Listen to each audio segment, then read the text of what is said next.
할렐루야. 하나님의 크신 은혜와 평강이 오늘도 주님 앞에 나와 예배하는 우리 모든 성도들에게 함께 하시기를 축원합니다. 여러분, 지난 한 주간 잘 지내셨지요? 날씨가 점점 따뜻해지고 봄이 깊어가고 있습니다. 우리의 인생을 봄으로 생각을 해보면, 그러나 봄만 있는 것이 아니라 여름도 있고 가을도 있고 겨울도 있습니다. 한 주간도 그런 것 같습니다. 좋을 때가 있는가 하면 또 힘들고 절망스럽고 모든 것을 포기하고 싶은 순간들도 우리 인생에 분명히 있습니다. 우리 그리스도인들은 우리의 모든 절망의 순간, 고난의 순간, 또 낙심의 순간에도 우리가 변하지 않고 절대 포기하지 않는 것이 있습니다. 바로 주일에 주님 전에 나와 예배 드리는 것이죠. 우리의 있는 모습 그대로, 우리의 문제 그대로 주님 앞에 우리가 가지고 나왔는데, 우리 성도들 한 주간 고단하시고 또 힘들고 어려운 일들이 많이 있으셨을 텐데, 이 시간 예배를 통해서 우리와 함께 하시는 하나님께서 여러분의 상처를 만지시고 육신의 어려움을 해결해 주시고 주님의 위로와 평강을 충만히 부어주시기를 간절히 축원합니다. 처음 교회 사람들, 초대교회 성도들의 관심, 그들의 삶의 목적은 단 하나였습니다. 예수 그리스도이셨고 그리스도의 부활을 기뻐하며 예배하는 주일의 예배였고, 또 부활하신 주님을 생명을 다해 증언하는 것, 그것이 초대교회 성도들의 삶의 목적이었고 전부였습니다. 우리가 십자가의 부활로 그들을 바라볼 때 그들의 삶이 이해가 됩니다. 세상의 눈으로 보면 어떻게 저렇게 살 수 있을까? 그런데 그들이 부활하신 주님을 체험했고 부활의 복음을 듣고 그것을 마음으로 믿었기 때문에 부활의 은혜로 함께 하시는 주님을 날마다 느끼고 동행했기 때문에 그러한 삶을 살 수 있었죠. 그래서 주님을 위해서라면 생명도 아끼지 않고 자신의 인생을 드리는 사람들이었습니다. 초대교회 성도들은 열심히 일했습니다. 열심히 돈을 벌었고 자신에게 주어진 시간들을 최선을 다해 살아냈습니다. 그런데 그것이 자기의 부귀와 영화와 쾌락을 위한 것이 아니라 주님의 나라와 교회를 위한 일이었고 부활하신 주님을 증언하기 위한 것이었던 것을 우리는 알게 됩니다. 그런 역사의 흔적들이 참 많은데요, 4세기에 있었던 일을 여러분에게 소개해드리려고 합니다. 한번 사진을 한번 보시면 아주 유명한 성화입니다. 여러분, 여기 몇 명이 있는지 아시겠어요? 목욕탕 같은 느낌이 들죠? 이게 몸짱들이 몸을 자랑하는 게 아닙니다. 이것은 4세기경에 동로마 제국이죠. 그때 황제가 이제 우리 313년 콘스탄티노플 우리 기독교 공인하기 그런 즈음에 그리스도를 믿는 모든 이들을 추방하는 일이 있었습니다. 예수 믿는 것을 다 포기해라, 신앙을 포기해라는 명령이 내렸고, 그렇지 않으면 다 죽이는 그런 명령이 내린 겁니다. 지금의 갑바도기아, 우리 터키에 보면 여행지로도 많이 가는 곳인데요, 그때 40명의 신실한 군인들이 그리스도인들이 있었습니다. 근데 이 황제가 내가 포기하면 살지만 안 그러면 이 추운 겨울 이 호숫가 꽁꽁 얼어붙은 것에 너희들 다 얼어 죽게 될 것이다. 그리고 옆에 보면 빨간 지붕에 뭐가 하나 있죠? 그림에 보시면 이게 뭘까요? 이게 목욕탕입니다.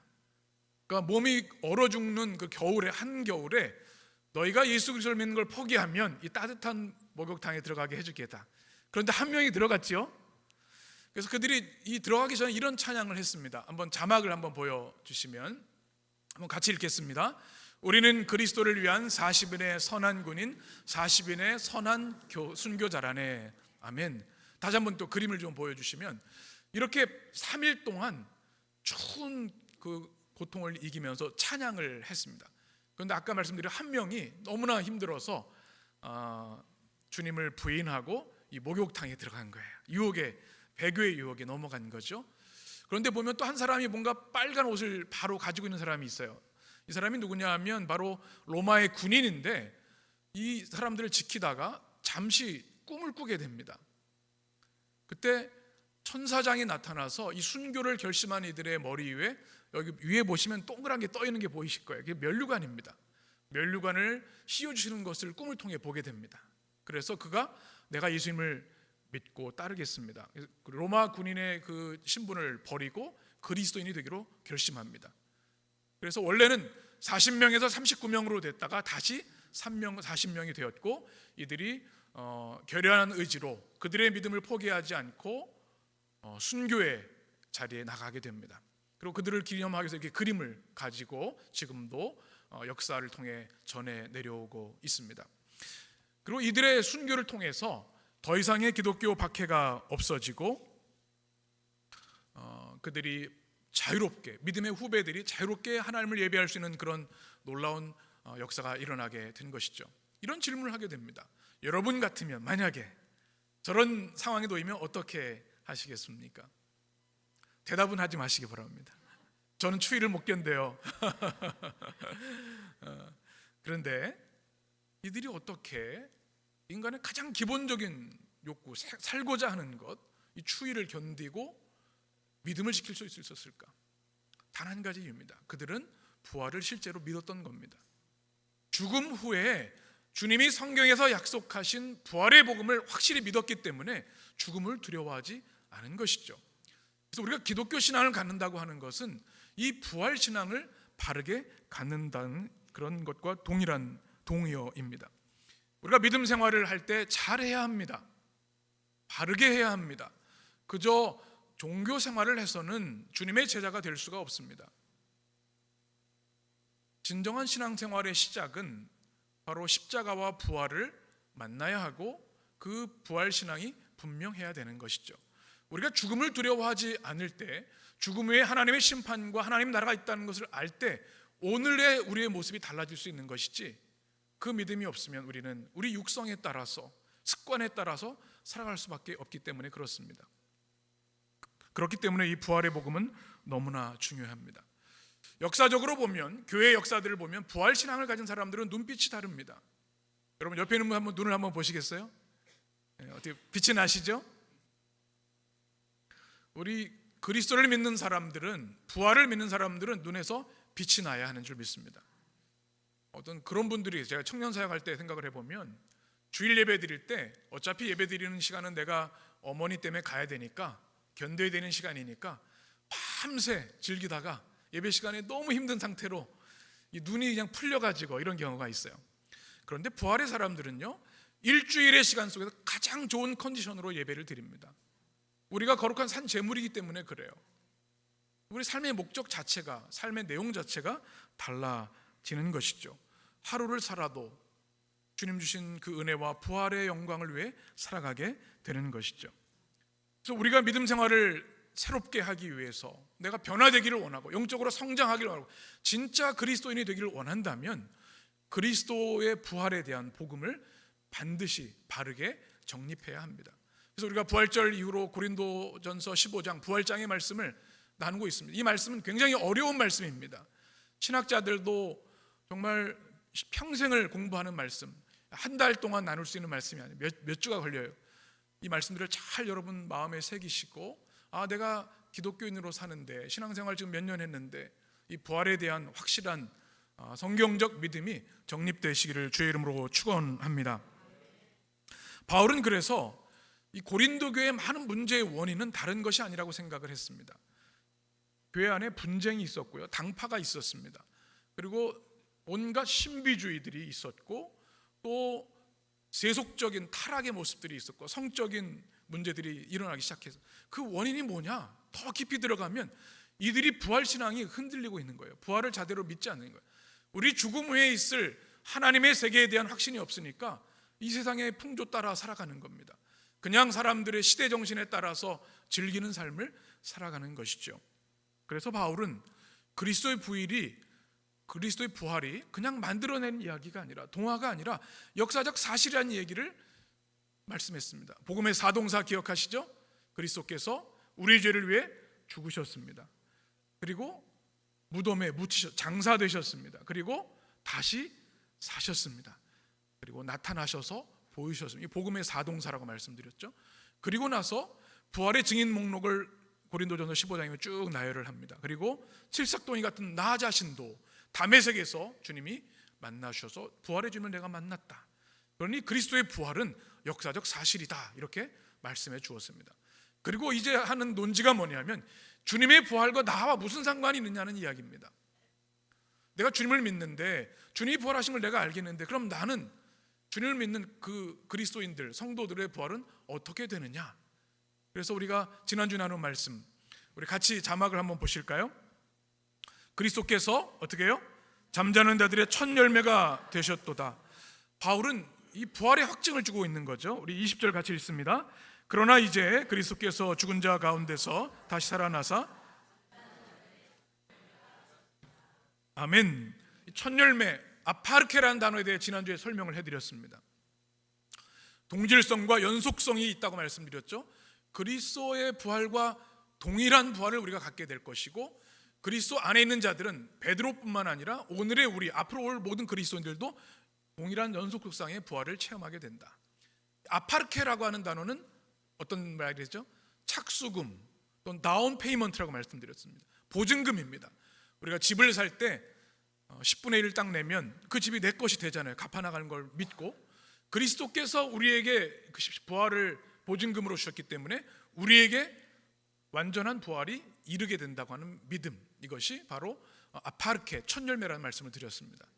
그리고 이건 신호탄이라고 말씀드렸죠. 그리스도의 부활이 이제 우리에게 임할 것이고, 우리의 부활이 어떻게 되는지 주님의 부활을 통해서 예고편으로 보여주셨다 말씀을 나눴습니다. 이제 오늘 두 번째 말씀 뭔가 하면, 우리는 누구를 통해서 부활을 얻습니까? 그리스도를 통해서. 오늘 21절 말씀 같이 읽겠습니다. 사망이 한 사람으로 말미암았으니 죽은 자의 부활도 한 사람으로 말미암는도다. 아멘. 여기서 처음에 나오는 한 사람은 아담을 말하고요, 인류의 최초의 인간의 대표죠. 그를 통해서 사망이 왔고, 또 한 사람으로 죽은 자의 부활이 온다. 이분 누굴까요? 새 아담이신 그리스도를 말합니다. 그리고 22절 같이 읽겠습니다. 아담 안에서 모든 사람이 죽은 것 같이 그리스도 안에서 모든 사람이 삶을 얻으리라. 아멘. 모든 사람은 아담이 하나님께 불순종하고 죄를 범했기 때문에 죄의 결과로 죽음을 받을 수밖에 없지만, 하나님께서 그리스도를 통해 부활의 은총을, 그 길을, 사는 길을 우리 열어주신 것이죠. 이 삶을 얻으리라는 단어가 생명을 얻다, 생명을 회복하다라는 단어를 뜻을 가지고 있는 말입니다. 그런데 단서가 있죠. 다나의 나라의 단서. 어떻게 우리가 부활을 얻습니까? 누구 안에? 그리스도 안에. 그걸 헬라어로는 엔 크리스토, 영어로는 인 크라이스트라. 보편 교연을 말하는 것이 아닙니다. 그리스도 안에 있는 자들, 그들만이 이 부활에 참여하고 생명을 얻는다라고 하는 말씀입니다. 이것을 우리는 대표성의 원리라고 얘기를 합니다. 여러분, 그 한일전 축구를 좋아하시죠? 우리 온 국민이 응원을 합니다. 근데 저는 늘 이 축구 볼 때마다 좀 긴장이 되더라고요. 선수들이 잘못하면 괜히 비난받을 텐데. 이 동일시하게 돼요. 우리가 한국이 이기게 되면 사실 선수들이 이긴 거지 내가 이긴 게 아니거든요. 근데 우리나라를 대표해서 그들이 이겼기 때문에 그 승리가 나의 승리가 되는 겁니다. 2002 월드컵 같은 경우도 보면 국민이 승리로 이걸 받아들이죠. 이것이 대표성의 원리입니다. 올림픽이 이제 다가오고 있는 올림픽도 마찬가지예요. 그 선수들이 뭐 군포의 아들도 아닌데 금메달을 따면 내 승리가 되는 거예요. 그래서 막 자랑스럽게 여기고 기뻐하는 것이죠. 고대 전쟁을 보면 이런 싸움들이 있었습니다. 전쟁의 피해를 줄이기 위해서 대표 장수들이 나와서 대신 결투를 합니다. 이긴 나라가 이기게 되는 거예요. 한 사람이 이겼지만 누가 이긴 거예요? 그에게 속한 모든 나라가 이긴 겁니다. 이게 뭐예요? 대표성의 원리입니다. 이것이 바로 우리 신학에서는 총괄갱신이라고 얘기를 합니다. 우리 자막을 한번 보여주시면, 좀 어려운 말이긴 한데, 총괄이라는 것은 모든 것이죠. 모든 것이 갱신된다라는 이야기입니다. 그래서 영어로 recapitulation, 머리가 바뀐다는 뜻입니다. 아담의 머리로 있을 때는 모두가 죽음을 얻게 되는데, 그리스도가 머리가 되실 때 우리에게 모든 삶을 얻게 된다라는 말씀입니다. 우리가 뭐 자동차 보험 같은 거 이제 할 때 마감일이 다가오면 계속 문자가 오고 막 그러잖아요. 뭐 해야 하라 그래요? 갱신하십시오. 갱신 안 하면 보험의 효력이 끝나는 거예요. 그렇죠? 이 총괄갱신한 것이 그리스도께서 십자가에서 죽으심으로 아담으로부터 온 모든 죽음, 죄와 죽음, 이것을 갱신해 새롭게 리뉴얼 해주셔서 우리에게는 새로운 생명, 부활 생명을 주셨다는 말씀입니다. 이것이 얼마나 큰 은혜인가요? 그래서 중요한 것이 뭐냐 하면 우리가 지금 누구 안에 있는가라는 것입니다. 내가 세상 안에 있는가, 복음 안에 있는가, 하나님 안에 있는가, 사탄의 속임수 안에 있는가. 사탄이 그냥 상상으로 만들어낸 것이 아니죠. 영적인 세계가 존재하고 그들은 교묘한 가면을 벗고 우리를 유혹해서 하나님부터 멀어뜨리려고 합니다. 이 실체를 우리는 알아야 하고 내가 지금 누구에게 속해 있는가를 분명히 점검해야 합니다. 우리가 그리스도 안에 있을 때 부활의 생명을 얻는다는 사실을 기억하시기를 축원합니다. 이제 바울은 부활의 순서에 대해서 얘기를 합니다. 어떤 순서로 부활할 것인가? 23절 같이 읽겠습니다. 그러나 각각 자기 차례대로 되리니 먼저는 첫 열매인 그리스도요, 다음에는 그가 강림하실 때에 아멘. 처음엔 누가 부활하세요? 첫 열매인 아파르케 그리스도입니다. 그 다음은요, 그리스도에 속한 자들, 이렇게 말합니다. 그런데 이거 보면 자기 차례대로 되어 있습니다. 차례라는 단어가 군사용어입니다. 지휘관이 딱 명령하면 일사불란하게 움직이는 겁니다. 그리스도, 우리 성도들의 부활이 그냥 무질서하게 무작위로 되는 것이 아니라 하나님의 명령 아래 질서정연하게 진행된다는 말씀입니다. 그리고 중요한 것은 이 부활의 대상이, 다시 한번 말씀하죠, 누구에게 속한 자? 그리스도에게 속한 자. 이것이 중요한 겁니다. 그리고 부활의 시기는 언제예요? 그리스도께서 성경에 보니까 강림하실 때, 파루시아, 그리스도의 재림에 대한 말씀입니다. 사도 바울은 이 부활에 대한 말씀을 나누면서 이제는 인류의 종말, 또 우주의 최종 그 종말의 때 어떤 일이 일어난지를 우리에게 말씀해 주고 있습니다. 우리 그리스도의 승리로 부활의 역사가 일어날 텐데, 첫 번째는 그리스도께서 모든 통치와 권세와 능력을 어떻게 해요? 멸하시고 하나님께 바치신다. 24절 같이 읽겠습니다. 그 후에 마지막이니 그가 모든 통치와 모든 권세와 능력을 멸하시고 나라를 아버지 하나님께 바칠 때라. 아멘. 그리스도의 부활이 일어나는 것은 그리스도께서 재림하실 때, 그때 우리 성도들의 부활이 일어나게 되는데, 그때 주님께서 어떤 일을 하시냐면 모든 통치, 권세, 능력, 이것은 하나님을 대적하는 모든 적대 세력들을 통치하는 이야기입니다. 그것을 주님께서 다 멸하시고 하나님의 나라를 성자 예수님께서 성부 하나님께 돌려드린다. 두 번째는 그리스도께서 모든 원수를 어디에 두신다고요? 발 아래에 두실 때 왕노릇 하신다. 25절 같이, 그가 모든 원수를 그 발 아래에 둘 때까지 반드시 왕노릇 하시리라. 아멘. 그리스도가 부활하시는 날 모든 악한 세력들이 괴멸될 것이고 그리스도의 발 아래 복종하게, 굴복하게 될 것입니다. 그리고 주님의 통치가 시작되는 거죠. 세 번째는 이제 중요한 말씀인데, 최후의 원수인 무엇도, 사망도 이기시고 복종하게 하신다. 26절 같이 읽습니다.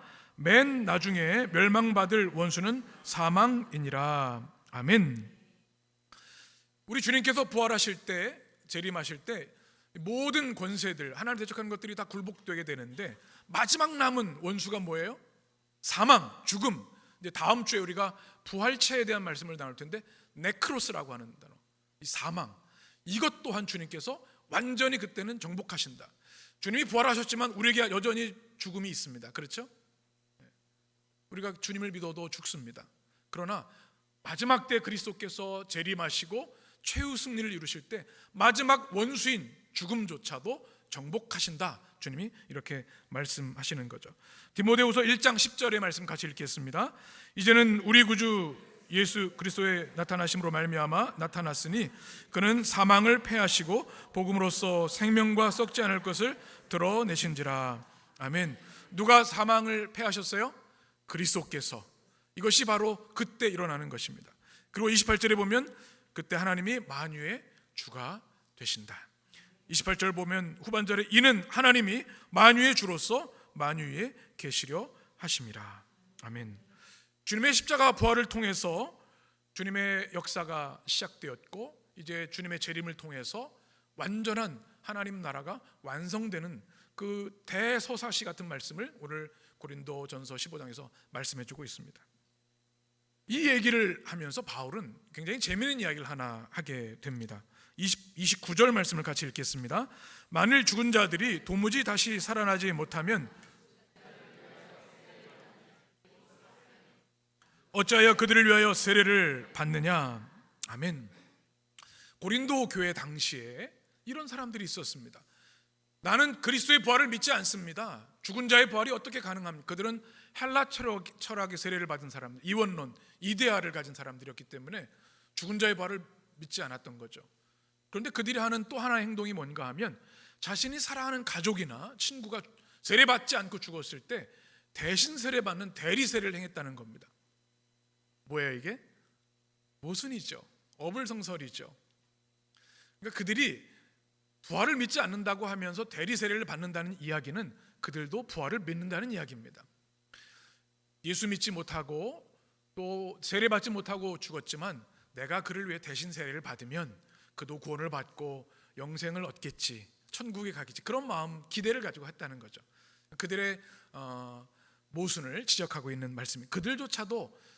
그들조차도 주님의 부활을 믿고 있는 것이 아니냐, 이렇게 얘기하는 거죠. 그리고 이렇게 주님의 부활에 대해서 확증을 갖습니다. 30절 같이 읽겠습니다. 또 어찌하여 우리가 언제나 위험을 무릅쓰리요. 아멘. 무슨 말씀입니까? 사도 바울은요, 우리는 사도들이죠. 복음을 전하는 사람들. 근데 늘 위험을 무릅쓰는 삶을 사는 거예요. 왜 우리가 그렇게 하겠느냐? 우리가 바보가 아니라는 겁니다. 죽은 자의 부활이 없다면 왜 우리 위험을 무릅쓰고 이런 일을 합니까? 안락하게 살지. 이런 이야기를 하는 겁니다. 그리고 31절에 보면 이렇게 말씀하죠. 31절 같이 읽습니다. 형제들아, 내가 그리스도 예수 우리 주 안에서 가진 바 너희에 대한 나의 자랑을 두고 단언하노니 나는 날마다 죽노라. 아멘. 위대한 그 고백의 말씀이죠. 나는 주님을 위해, 교회를 위해 위험을 날마다 무릅쓰는 사람이고, 내가 자랑할 것이 하나 있는데 뭐냐면 나는 날마다 죽는다, 이 얘기를 하는 겁니다. 나는 날마다 죽음과 직면하고 죽음의 위협 속에 살아간다는 이야기입니다. 근데 그것이 자랑인 거예요. 왜요? 그가 죽음 후의 부활의 복음을 알고 있기 때문에 그렇습니다. 여러분, 저는 상남자라는 말을 참 좋아합니다. 이 시대에 우리가 남성과 여성에 대한 균형이 참 중요합니다. 한 사람 안에는 남성성과 여성성이 다 있죠. 그걸 잘 개발하는 게 중요합니다. 균형을 맞추는 게 중요해요. 남성이 더 남성스럽고 성숙한 남자가 되어야 되고요, 여성은 더 여성성을 가지고 또 여성스러운 삶이 되는 게 아름다운 삶이겠죠. 상남자가 왜 좋으냐? 우리 교회 성도 남자분들이 상남자들이세요. 외모만 그런 게 아니라 주님을 위해서 헌신하는 분들이에요. 이 상남자 사진을 찾아보니까, 사전을 찾아보니까 진짜로 남자다운 남자 이렇게 돼 있더라고요. 이거 너무 멋있는, 영어로 real man이란 뜻이에요. 그냥 뭐 자기 힘을 과시하고 허세 부리는 게 남자가 아니라 진짜 남자, 사랑하는 가족을 지키고 사랑하는 사람을 지키고 또 그리스도인이라면 주 예수 그리스도와 교회를 위해 생명을 바칠 수 있는 사람이 상남자라는 겁니다. 여자는 뭐죠? 상여자. 그런 말이 없더라고요. 그래서 제가 생각하는 게 여장부. 성경에 보면 대장부가 되라라는 말씀이 있잖아요. 에스더처럼, 그렇죠? 드보라처럼 주님을 위해 자신의 생명을 드릴 수 있는 거룩한 여장부들. 우리 해림의 성도들은 바울처럼 나는 날마다 죽노라. 내가 그리스도를 위해 내 생명도 아까워하지 않고 내 위험도 내가 기쁨으로 무릅쓰고 주님을 위해 일한다. 이 믿음의 영성이 있게 되기를 주의 이름으로 간절히 축원합니다. 32절에 보면 바울은 맹수에 대한 이야기를 합니다. 내가 사람의 방법으로 에베소에서 무엇과 더불어 싸웠어요? 맹수와 싸웠다. 만약에 부활이 없었다면 내가 맹수와 싸울 이유가 없다는 겁니다. 여기서 맹수는 무슨 그 원형경기장의 사자와 싸웠다는 이야기가 아닙니다. 사도 바울은 로마 시민권자였습니다. 그래서 아무리 큰 죄를 지어도 맹수형, 그런 형벌을 주지는 않습니다. 여기서 맹수는 주님의 교회를 박해하고 바울을 적대했던 맹렬한 적군들을 말합니다. 그들과 그는 죽음을 두려워하지 않고 싸웠어요. 진리를 위해서, 복음을 위해서, 교회를 위해서. 왜 그렇게 했어요? 부활의 확신이 있었기 때문에. 그래서 부활 신앙은 우리에게 세 가지 중요한 믿음을 줍니다. 자막을 보실까요? 내가 부활 신앙을 한다는 건 어떤 의미인가? 죽음을 주님이 정복하셔서 죽음 외의 부활이 내 것이 되기 때문에 죽음도 두려워하지 않는 두려움을 이기는 신앙이 부활 신앙인 줄 믿습니다. 그리고 강하고 담대한 신앙을 갖습니다. 여러분, 우리 인생에는요, 하루에도 몇 번씩 우리 힘으로 감당할 수 없는 어려운 문제들이 많습니다. 아무리 생각을 해도 아무리 노력해도 풀 수 없는 절망적인 순간들도 있어요. 육신의 질병도 있고 해결할 수 없는 문제들, 회복할 수 없는 관계들도 있어요. 그럼에도 불구하고 우리 안에 부활의 생명이 있기에 어떻게 해요? 강하고 담대한 믿음으로 살아가는 겁니다. 그리고 바울처럼 나는 날마다 죽노라, 그리스도를 위해 나는 죽음도 무릅쓰고 주를 위해 살아간다, 주님께 온전 헌신하는 신앙을 비로소 부활 신앙이 있을 때 가질 수 있는 것이죠. 오늘 바울은 결론적으로 두 가지를 우리에게 말씀합니다. 한번 따라해 보실까요? 속지 말라. 33절 같이 읽겠습니다. 속지 말라. 악한 동무들은 선한 행실을 더럽히나니. 아멘. 여러분, 우리 주변에 악한 동물들이 악한 동물이라고 해요. 악한 동무, 악한 친구들이 있는지 잘 살펴보아야 합니다. 그런데요, 가까이 있습니다. 얼마 전에 우리 성도들 얘기도 했는데 보이스피싱 같은 것들도 있고요. 아주 교묘하게 우리를 속이는 일들이 얼마나 많은지 모릅니다. 그래서 우리 믿음의 사람들은 분별의 영을 가지고 잘 분별해야 합니다. 이 폐역한 시대에 이단과 또 거짓 교사들이 얼마나 많은지 모릅니다. 우리가 어떻게 해야 돼요? 속지 말아야 합니다. 구체적인 내용이 이 32절에 있습니다. 죽은 자가 다시 살아나지 못한다면 이렇게 말합니다. 뭐예요? 죽은 자의 부활이 없다고 하는 이 말에 속지 말라는 이야기입니다. 이 세상의 풍조와 철학과 사상들이 죽음 후의 부활에 대해서, 천국에 대해서 도전하고 회의를 갖게 합니다. 그러나 성경은 분명히 우리에게 말씀합니다. 그런 것에 속지 말고 말씀을 붙잡으라고 말씀하시는 거죠. 또 거짓 유혹을 합니다. 32절에 보면 내일 죽을 터이니 먹고 마시자 하리라. 제가 삼자회 얘기해드렸죠. 삼자회, 모이자, 먹자, 마시자.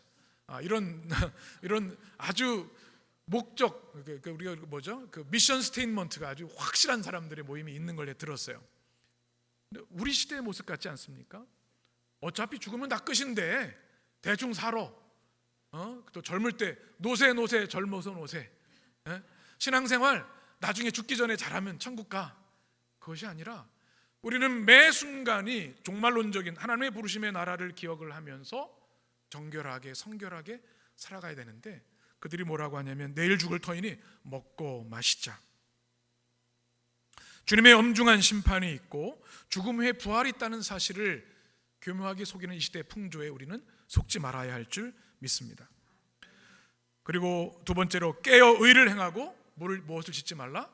죄를 짓지 말라라고 사도 바울은 우리에게 권면을 합니다. 깨어나라는 말씀은 술에 취한 것에서 만취해서 깨어나라는 뜻입니다. 우리 성도들 중에는 술을 드시는 분이 안 계시리라 생각을 합니다. 술이 구원의 문제와 관련되어 있지는 않지만 우리 영적인 삶에는 매우 중요한 일입니다. 제가 미국과 캐나다에서 목회를 해봤지만 우리나라처럼 술에 대해서 관대한 나라가 없습니다. 교통사고를 해도, 큰 범법을 해도 술 취해서 그래, 이런 나라는 전 세계에 없습니다. 그리고 이 시대의 풍조가 그냥 마시고 놀고 이런 곳으로 흘러가는 것이 너무나 가슴이 아픕니다. 우리가 하나님의 영적인 세계, 또 부활과 생명의 세계, 하나님의 심판에 대해서 눈 떠야 하고, 지금 이 나라가, 이 땅이 하나님의 공의와 사랑이 흘러가는 주님의 나라가 되도록 우리 하나님의 백성들은 일해야 되지 않겠습니까? 죄들을 몰아내고 또 악한 것들을 몰아내고 생명의 문화, 평화의 문화를 만들어 가야 되지 않겠습니까? 그래서 주님께서 그것을 깨어나라는 겁니다. 때로는 우리 자기 중심성에 만취되는 경우도 있습니다. 내 성공에 만취되는 경우 있고 알코올에 만취되는 경우도 있습니다. 그것에서 깨어나라. 그리고 죄를 짓지 말라. 죄라고 하는 것은 큰 의미입니다. 윤리와 도덕의 의미를 넘어섭니다. 하마르티아라는 단어입니다. 관역에서 벗어나는 것, 하나님이 명하신 삶에서 벗어나는 것들이 다 죄라는 말씀을 하고 있는 거죠.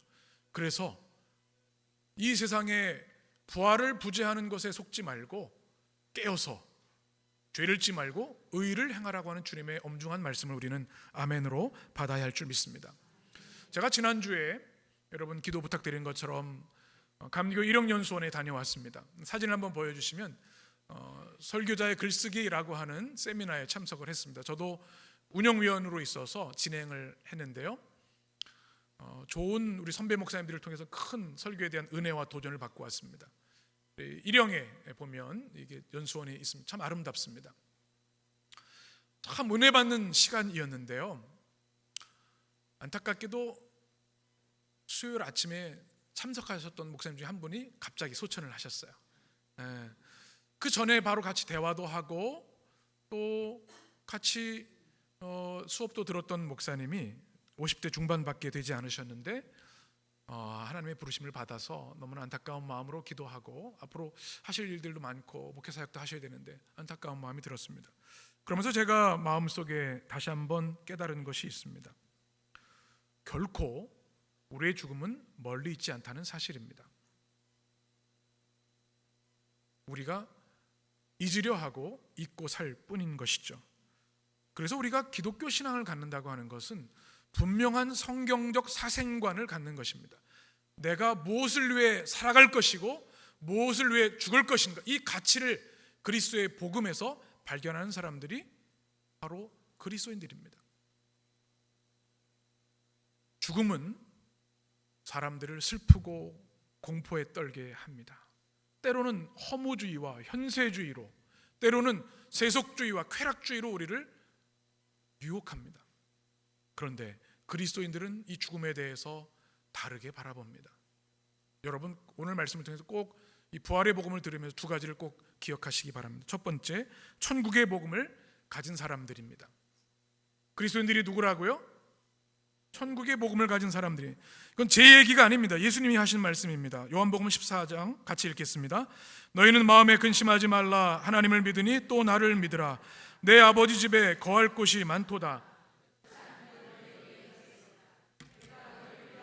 거처 예비하러 가노니 가서 너희를 위하여 거처를 예비하면 내가 다시 와서 너희를 내게로 영접하여 나 있는 곳에 너희도 있게 하리라. 아멘. 진리이신 주님의 명확한 말씀입니다. 주님의 나라가 있고 죽음 후에 주님께서 그 나라에서 우리를 위해 준비하시고 우리를 그 나라로 부르신다는 말씀, 그것은 장례식 때만 듣는 말씀이 아니라 매일의 복음으로 우리는 들어야 하는 줄 믿습니다. 물론 하나님의 나라가 이 지구 어느 아마존 끝에 있는 것도 아니고 우주 한 구석에 있는 것도 아닙니다. 우리의 사고는 1차원의 시간과 3차원의 공간에 제한되어 있어서 주의 나라와 주의 복음을 다 이해할 수 없습니다. 그러나 주님이 분명히 말씀하셨어요. 그 나라가 있고 그 나라에 너희가 오게 될 것이다. 그래서 우리 기독교인들은 영결식이라는 말을 쓰지 않습니다. 영결식이 뭐예요? 영원히 이별하는 의식이라는 거죠. 우리 그리스도인들은 오늘 말씀대로 그리스도 부활하실 때 성도들의 부활이 있기 때문에 다시 재회합니다. 영원한 이별이 아니라는 겁니다. 그리고 그리스도인들이 쓰지 않은 말 중에 하나가 고인의 명복을 빕니다라는 말을 쓰지 않습니다. 명복은 죽은 자들이 받아야 될 복에 대한 불교적인 용어입니다. 그리스도인들은 이 땅에 육신의 생명이 다 되면 우리의 영혼은 즉시 주님의 나라로 가게 되어 있죠. 그래서 우리는 이 천국에 대한 복음을 확신을 가져야 합니다. 또 하나는 부활의 소망과 부활의 능력을 가지고 살아가야 합니다. 자막을 한번 보여주실까요? 그리스도인이 누구냐? 부활의 승리와 소망을 가진 사람들이다. 오늘 우리가 나눈 고린도전서 15장의 말씀, 그 복음의 내용이 바로 그렇죠. 그리스도께서 죽으셨고 그리스도께서 부활하셨고 지금 우리와 함께 하시고 주님이 재림하실 때 우리에게도 성도의 부활을 주시는 그 주님의 부활, 그 부활의 소망이 우리 가운데 있어야 하는 줄 믿습니다. 그래서 우리 그리스도인들은 D-Day와 V-Day 사이에 살아가는 사람들입니다. 이거는 이제 2차 세계대전 때 노르망디 상륙작전을 보면서 신학자들이 만든 표현한 말입니다. D-Day는 Decision Day입니다. 결판의 날입니다. 이것은 already 이미 이루어진 사건, 예수 그리스도께서 2000년 전에 십자가에서 우리 인간의 모든 죄를 지시고 단 한 번의 완전한 희생제물이 되심으로 죄와 죽음의 문제를 해결해 주셨습니다. 사흘 만에 부활하셨어요. 이게 D-Day입니다. Decision Day, 결판의 날, 주님이 우리에게 주신 승리. 그리고 이제 우리가 맞이하게 될 아직 오지 않은 not yet, 이것은 뭐예요? victory입니다. 오늘 성경에 나오는 말씀 그대로입니다. 그리스도께서 부활하시는 온 우주의 종말의 때, 그리스도께서 성도들을 부활하게 하시는 그 놀라운 영광의 때, 우리는 그 때를 바라보며 살아가는 사람이라는 사실이죠. 우리 해림의 성도 여러분, 우리에게 주어진 삶을 우리는 아무도 예측할 수 없습니다. 주님이 오늘 밤이라도 부르시면 가야 할 존재들입니다. 중요한 것은 내가 지금 어디 있는가, 그리스도 안에서 삶을 얻으리라 말씀하셨습니다. 첫 열매가 되셔서 우리에게 부활을 확증해 주셨습니다. 그리고 그 부활의 승리가 얼마나 영광스럽고 위대한 것인지 우리에게 말씀해 주셨습니다. 천국에 대한 확신과 부활의 소망과 부활의 능력을 가지고 힘들고 어려운 삶이지만 오늘 처음 나눴던 40여인의 순교자들처럼 오직 살아도 주를 위해, 죽어도 주를 위해 살아가다가 영원한 천국에서 주님을 만나고 먼저 간 성도들과 재회하는 축복의 성도들 되시기를 주님의 이름으로 간절히 축원합니다. 기도하겠습니다.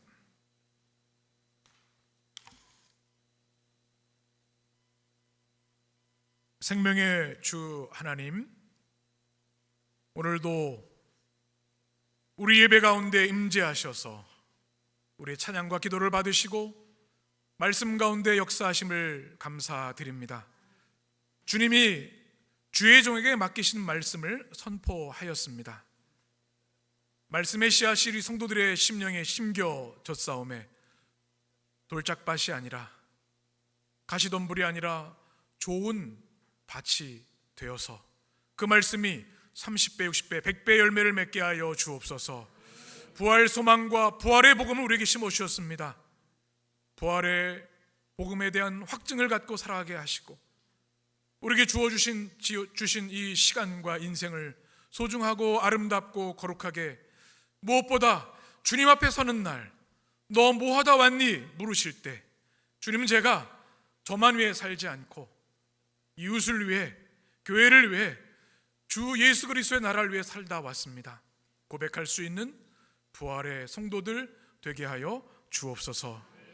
천국의 복음에 대한 확신을 갖게 하여 주셔서 하루를 살아도 영원을 살게 하시고 우리를 위해 약속하신 그 영광스러운 주님의 나라 바라보며 소망하며 매일매일의 삶을 부활하신 주님과 손잡고 성화의 길을 걸어가는 주의 백성 되게 하여 주옵소서.